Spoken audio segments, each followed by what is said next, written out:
Bonjour, c'est Cryptoly, j'espère que vous allez bien. On va parler du plus gros problème de Bitcoin en ce moment, et vous allez voir que ce n'est pas un problème sur la chaîne Bitcoin, ce n'est pas un problème d'achat, ce n'est pas un problème de vente, non, c'est juste un problème principalement de représentation de valeur. Qu'est-ce que Bitcoin? Qu'est-ce qui est en train de se passer au niveau du marché? On commence à avoir certains analystes qui se posent les mêmes questions que nous-mêmes, on se pose déjà depuis un certain temps, et vous allez voir que la réponse est quand même relativement intéressante. Parce que quand on regarde Bitcoin, globalement, le mois de février ne s'est absolument rien passé. On est toujours, sur le graphique CME, donc Chicago Mercantile Exchange, toujours sur une bougie avec quasiment aucun corps. Ça veut dire que l'ouverture du mois de février, et aujourd'hui, il s'est absolument rien passé. Pas de volatilité, même si dans la journée, dans la semaine, il se passe de la volatilité l'un dans l'autre. Plus on regarde, moins on a de volatilité inter-daily, donc c'est-à-dire dans les journées, et ça veut dire aussi qu'on a un cours qui est en train de se calmer. On a un cours qui est en train de respirer par rapport à la chute que l'on a pu vivre quand on se met en weekly. Ici, le bas de cette mèche-là, qui était quand même assez agressif, qui a fait beaucoup de liquidations. On rappelle 10 milliards de liquidations, ça n'est jamais arrivé.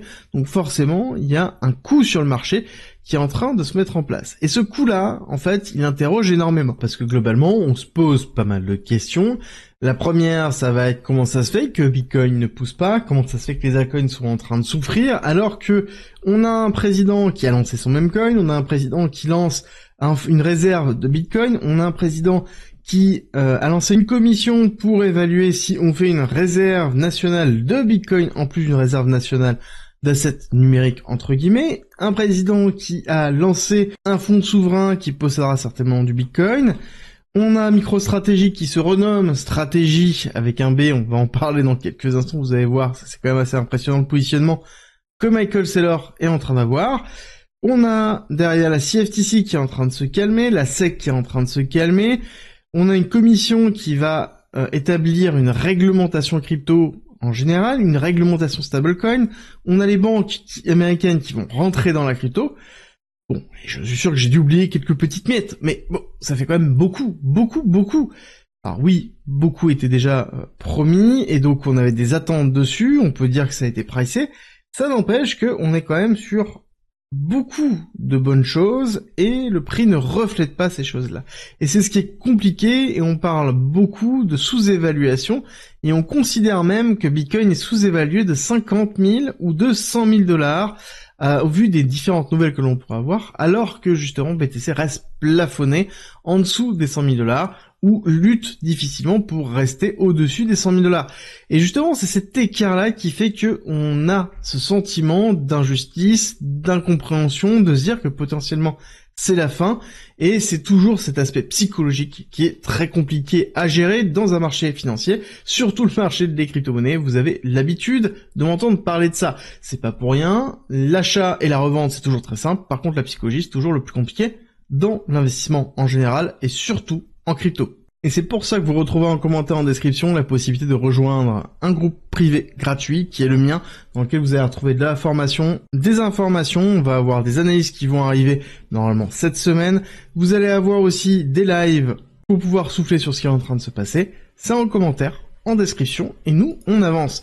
On avance quand même avec Eric Trump, qui se fait quand même repartager par Michael Saylor, en disant tout simplement que c'est un bon moment pour rentrer sur Bitcoin en faisant un arrobas classique à World Liberty Financial, donc qui est la plateforme de la famille Trump en finance décentralisée.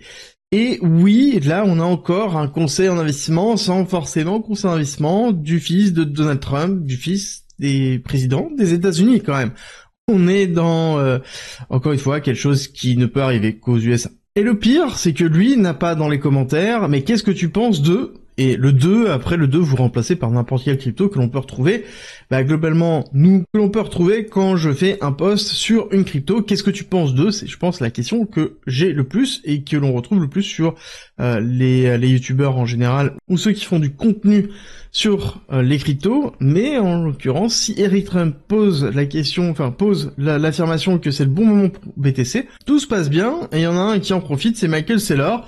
Bah, il s'ennuie plus, hein. MicroStrategy devient stratégie B pour Bitcoin, bien évidemment, vous l'avez compris. Il se renomme, il se rebrand avec du orange, alors que il a un dernier trimestre qui est à 670 millions de dollars de pertes sur le dernier trimestre 2024, bon, qui est plutôt normal par rapport au prix d'achat qu'il a déjà effectué, à la date qu'il a levé. Donc, c'est plutôt logique, mais ça n'empêche qu'on a vraiment un parti pris tellement fort au niveau de Michael Saylor.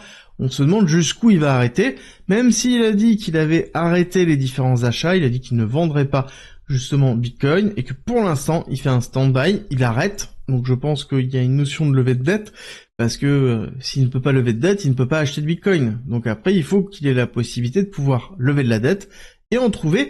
Et pour ça, il faut que Bitcoin redécolle. C'est plutôt classique. Les personnes ne sont plus intéressées quand Bitcoin est en train de chuter et en dessous des 100 000 dollars. Dès qu'on va arriver à 110, 115, 120, les personnes vont se jeter dessus, alors qu'il était beaucoup plus intéressant, comme le dit Eric Trump, d'acheter du BTC en dessous de 100 000 dollars plutôt que d'en acheter à 150 000 dollars.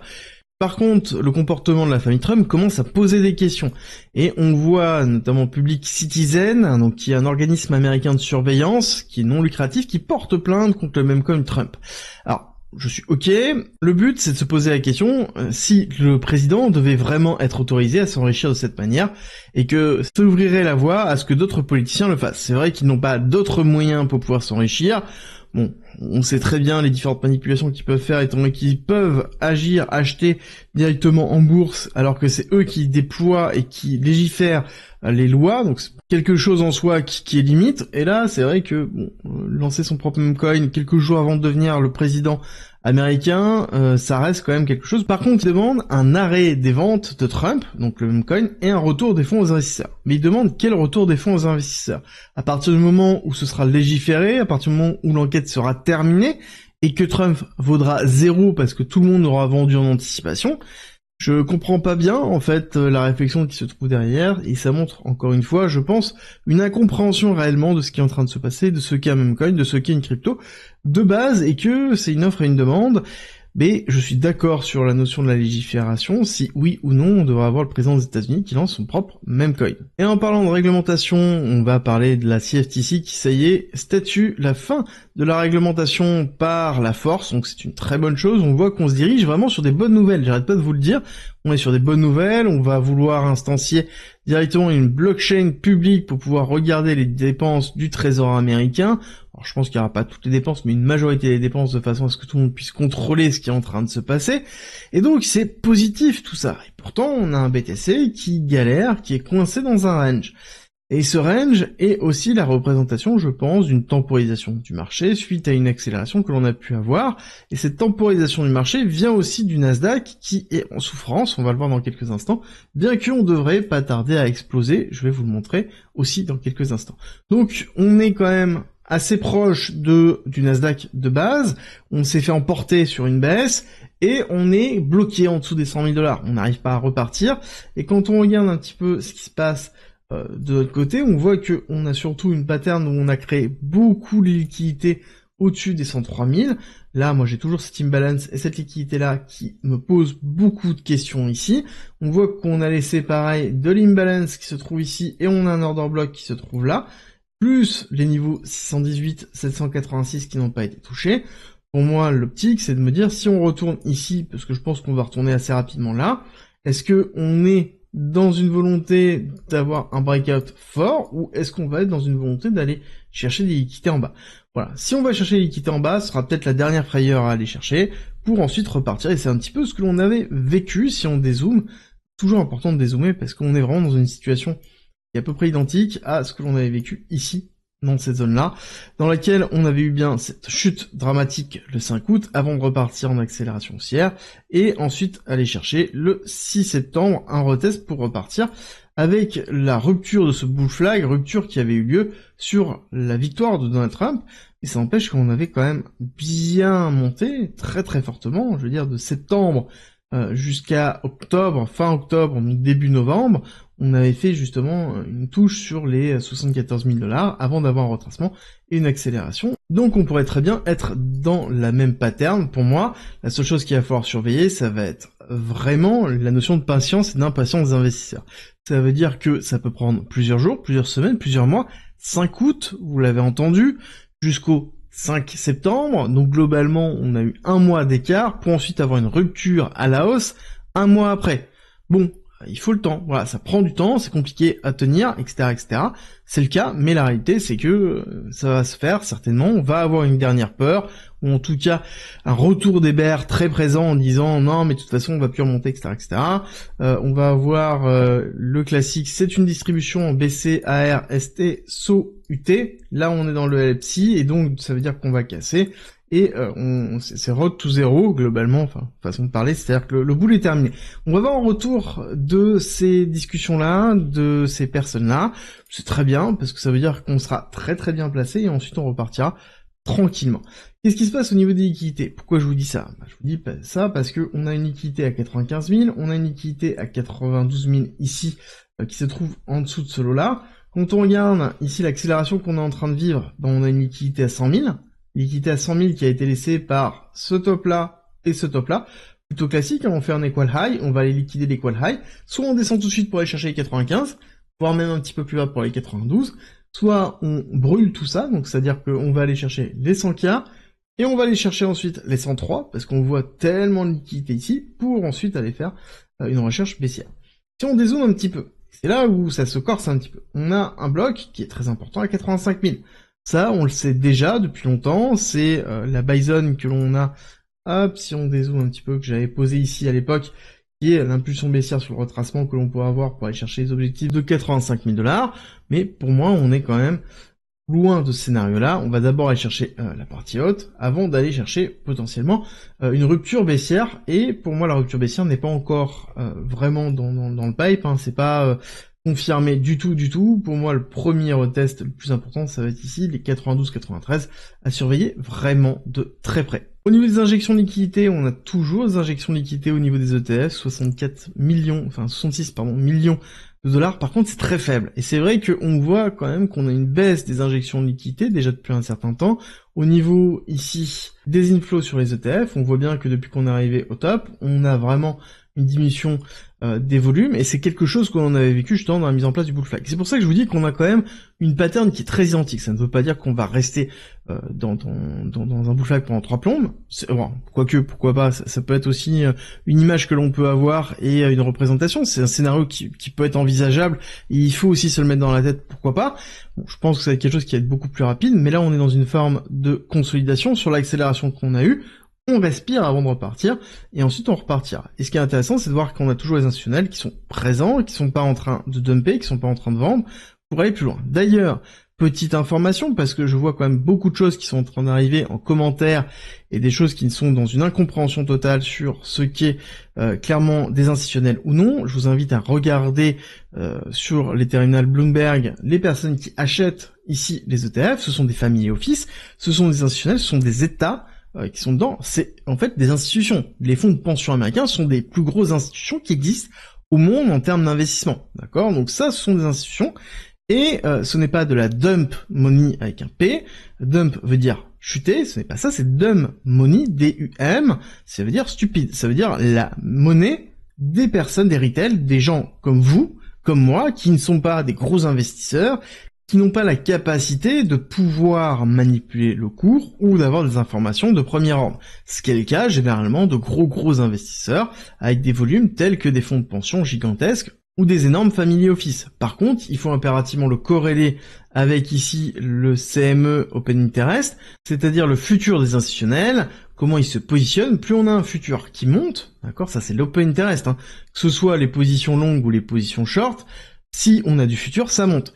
Et si on a un futur qui descend, ça veut dire qu'on n'a pas de positions qui sont en train d'être ouvertes, donc ça veut dire aussi que quand on achète en spot, il n'y a pas de couverture.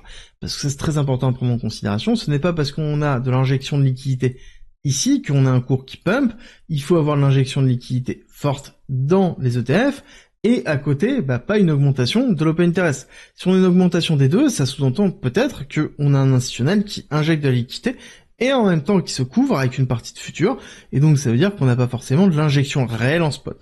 Donc comme vous voyez, c'est beaucoup plus complexe que de simplement dire si oui ou non on rentre, il y a de la liquidité qui rentre dans les ETF. On va beaucoup plus loin, et donc il ne faut pas s'arrêter avec juste une compréhension partielle d'une notion qui est beaucoup plus complexe sur la notion de manipulation, la notion de dumb money, la notion de monnaie institutionnelle et de manipulation de prix.